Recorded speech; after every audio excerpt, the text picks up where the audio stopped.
Now, I am proud to be the daughter of Ghanaian migrants, and they're even prouder that myself and my honourable friend, the member for Erith and Thamesmead, are jointly the first women of Ghanaian heritage to sit in this House. The support we have received from the Ghanaian community in the UK and globally has been immeasurable.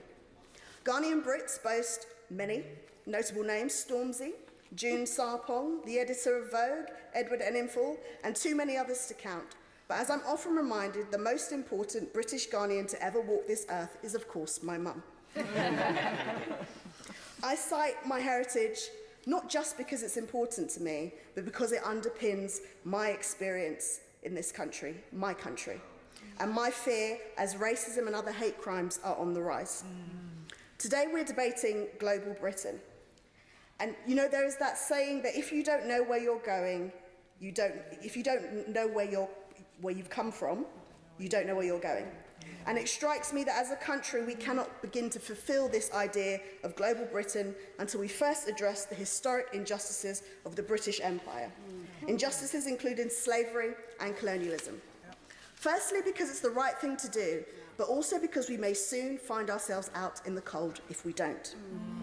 Madam Deputy Speaker, whilst we spent years debating Brexit, and as my friend, the member for Putney, the honourable member for Putney has said, engaged in a monumental self-harm, you know that India surpassed the UK to become the 5th richest economy in the world. India, a former British colony where this country presided over a bloody partition, the Amritsar massacre and the Bengal famine. We also see countries in Africa like Ghana, Kenya and Uganda amongst the fastest growing economies in the world. Countries that Britain deliberately underdeveloped, stole resources for and brutally enslaved its people. Madam Deputy Speaker, were you aware that in the mid to late 1700s, over 50 members of this House represented slave plantations? Members of Parliament, just like me, enslaved people that looked just like me. I'm someone who firmly believes that the only way you can tackle an issue is at its very root. And the racism which I and many others in this country face on a daily basis has its very root in these injustices. Not only will this country, my country, not apologise, and by apologise I mean properly apologise, not expressing deep regret. Not only will they not apologise, they have not once offered a form of reparations. Now, people see reparations as some kind of idea of handing over large sums of money, but why could we not start with it today? Simple things like fairer trade.